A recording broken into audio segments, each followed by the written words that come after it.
Noroña los pone en su sitio. Tienen libertad para mentir. Y Gibran Ramírez queda contra las cuerdas por demagogo.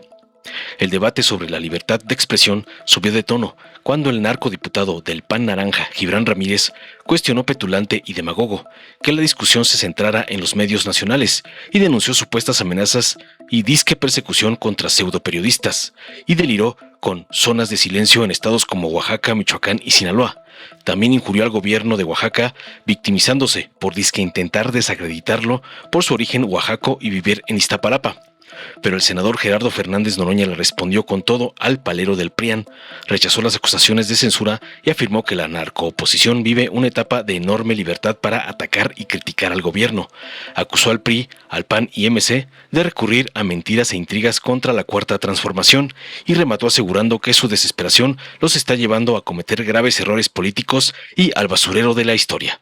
Veamos enseguida cómo el narcosotaco Gibran es acabado por Noroña, por ladrar censura atacando a Morena, como le mandan sus amos, las narcoperritas de Trump, el evasor Salinas Pliego y el junior tóxico Claudio X.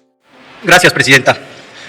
Creo que estamos en una discusión pues realmente fuera de lugar, porque pareciera que las amenazas a la libertad de expresión están en lo que pasa en los medios nacionales, que generalmente son medios de la Ciudad de México, que importan mucho, importan para la sociedad, pero nos olvidamos de muchos medios que funcionan más bien localmente.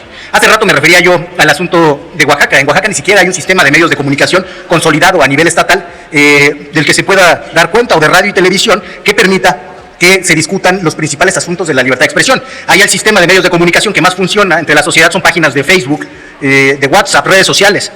Y los problemas de la libertad de expresión y la censura son secuestros, son asesinatos, son desapariciones. Lo que sucede allá, la censura de allá, es el caso de Sandra Domínguez y el caso de Alejandro Leiva. Esa es una censura mucho más importante y de la que no estamos hablando. La censura son las camionetas con hombres fuertemente armados que van siguiendo a un creador de contenido que ni siquiera era originalmente de contenido político, al señor Blue, por las denuncias que fue haciendo incidentalmente sobre los asuntos políticos oaxaqueños. Esa es censura que se siente, que se ve en el retrovisor, una camioneta con gente armada persiguiéndolo a uno. Ya eso sí, a un nivel un poco más nacional, censura son los youtubers que actúan como los antiguos perros de guerra y que van a destruir la reputación de quien el poder les indique, por ejemplo, de quien Jesús Ramírez les indique, y en lo público incluso los ha abrazado, ha presidido convenciones con estos comunicadores que a veces aquí desde la tribuna, los del otro lado dicen que no entran porque no son periodistas en estas consideraciones. Eso es censura. Censura es hacer que la gente tenga miedo de expresar lo que piensa. A mí me ha querido censurar el gobierno de Oaxaca y el senador Antonino, movilizando a los senadores del Verde, de Oaxaca, senador de Morena, a diputados locales, a varios diputados locales, más de 5 diputados locales que ya anoté por ahí, a descalificarme, a decir que lo que yo digo en esta tribuna no vale porque no vivo en Oaxaca, que no soy oaxaqueño porque nací en Iztapalapa. Vaya que hay que pensar muy poco para sostener que Oaxaca puede explicarse sin las migraciones a Iztapalapa, a Ciudad Neza o a California. Oaxaca, por la falta de oportunidades, vive también fuera de Oaxaca, y en todos los que somos hijos de oaxaqueños, como en mi caso, orgullosamente, mitad chontal y mitad mixteco. Tenemos todo el derecho de hablar aquí de Oaxaca porque los representantes del Estado, que son un número récord, creo que nunca había habido tantos representantes oaxaqueños en el Senado de la República, no lo hacen, prolongando así la censura que es la principal de las censuras en este país, que es el silencio. Cada vez tenemos más zonas de silencio. No sabemos qué pasa en muchos poblados de Zacatecas que estos años se han ido despoblando o que han incrementado la migración hacia los Estados Unidos, porque nadie quiere ir ahí, ni el INEGI, ni el INE, ni los encuestadores. El silencio que se cierne sobre la gente que es desplazada, pero que no alcanza a ser escuchada por periodistas o que no tiene creadores de contenido en esas mismas localidades por los problemas de conexión. Así está este país, en Michoacán, en Sinaloa, lleno de zonas de silencio. Ese es el principal problema de la libertad de expresión. Y deberíamos estar todas las fuerzas políticas atendiéndolo. Sí, hablemos de esto, aunque puede ser un distractor que se lanza desde el poder para no hablar de lo importante, pero no dejemos de poner la mirada allá donde nadie la pone, ni tampoco los medios que se dicen nacionales, pero que son más de la Ciudad de México que de otro lado. Finalmente, al senador Antonino y su articulación de comunicación contra mí, mejor debatamos uno a uno, de frente.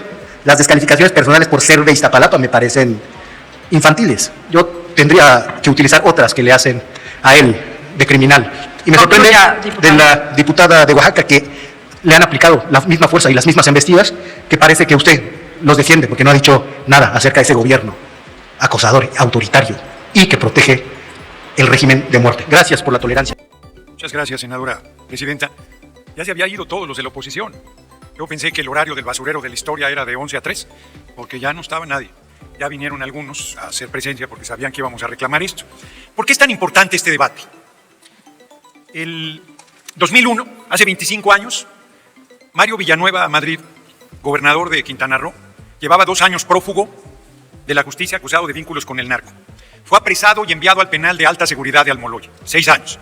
Luego estuvo 3 años más o menos en un penal de la Ciudad de México esperando la resolución de un juicio de extradición que había solicitado el gobierno de Estados Unidos. Fue extraditado a Estados Unidos y estuvo también más o menos 6 años preso y luego se le devolvió a México para que terminara su condena en México y a esta hora, Mario Villanueva Madrid vive en arresto domiciliario en su casa en Chetumal. Fue el primer gobernador en ser procesado por vínculos con el crimen organizado.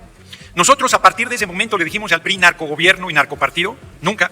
Tienen 10 gobernadores sometidos a proceso y sentenciados por vínculos con el crimen organizado. Acción Nacional, que tiene una desvergüenza monumental, tiene preso nada menos que a Genaro García Luna por vínculos con el crimen organizado. Cuando usurpaba la presidencia Felipe el Sagrado Corazón de Jesús Calderón Hinojosa, sostuve que él también estaba vinculado al crimen organizado y nunca dijimos que todo Acción Nacional estaba vinculado al crimen organizado.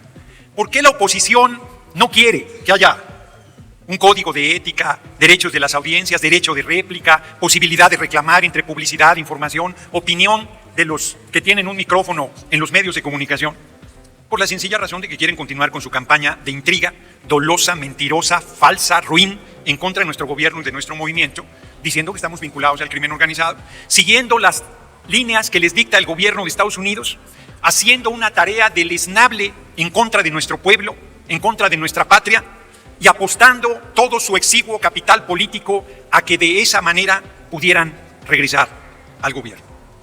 Es realmente una situación... Permítame, senador. El diputado Reginaldo Sandoval, ¿con qué objeto?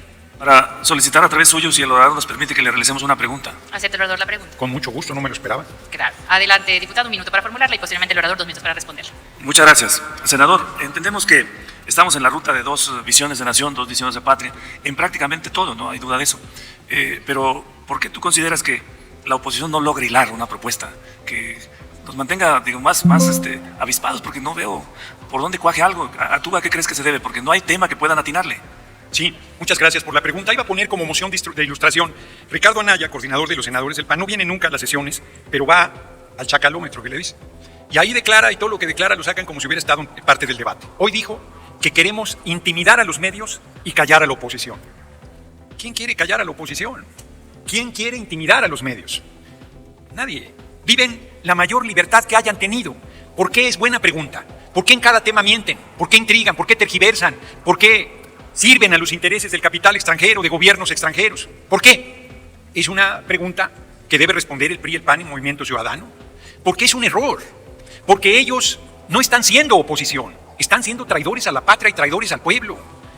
Y hay quien dice que esto que aquí sostenemos en tribuna, que cómo lo demostramos, pues si ya anunció Alejandro Moreno Cárdenas una gira interplanetaria para ir a decir que nuestro gobierno es una dictadura comunista, narca, represora, que está dispuesto a pagar con la vida.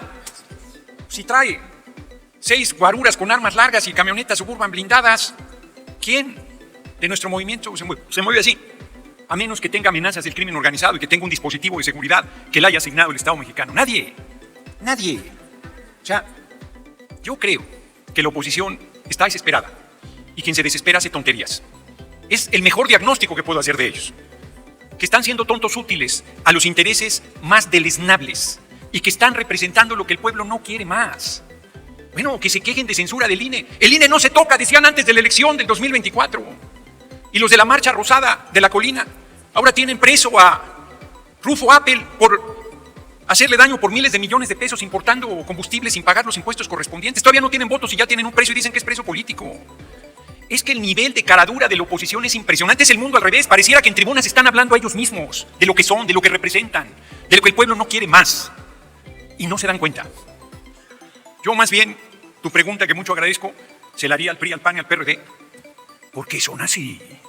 ¿De verdad creen que ese camino los va a llevar a recuperar la presidencia de la República? Es más, aquí les digo, el PRI y el PAN acordaron validar el fraude electoral de 88 en contra del ingeniero Cuauhtémoc Cárdenas Solórzano en la Cámara de Diputados, que era colegio electoral. El PRI y el PAN validaron el daño más grande económico que hay en el país, que es el Fobaproa, que era de 552,000 millones de pesos. Le ha costado más de 2 billones de pesos, más de 2 millones de pesos al país, y todavía se les debe más de 1 millón de pesos, y tendríamos que crecer al 3.5% para pagar en 2080. Ese es el tamaño, ya ni decir, de los muertos, de los perseguidos, de las desapariciones forzadas, de los asesinatos de líderes campesinos, líderes obreros, líderes políticos. Les aventaban los trailers y los mataban en carretera, como Cloutier. Bueno, mataron a su candidato a la presidencia, Colosio, mataron a su líder de la Cámara de Diputados, Ruiz Massieu. Es que se llevan pesado, inclusive entre ellos mismos.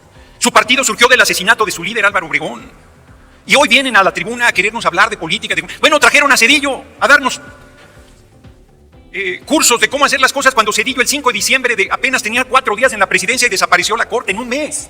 Y dejó al país sin Suprema Corte todo enero de 1995. Vienen a decirnos de control del Poder Judicial, vienen a decir el pacto del usurpador de Calderón con los medios para que callaran la violencia brutal que había producto de sus vínculos con el Chapo Guzmán, y vienen aquí a decirnos que la libertad, que se envuelven en la bandera de la verdad, de la justicia, de la defensa de los mejores intereses del pueblo. No los defendieron nunca. Hoy menos los pueden defender porque ustedes son títeres del gobierno de Estados Unidos.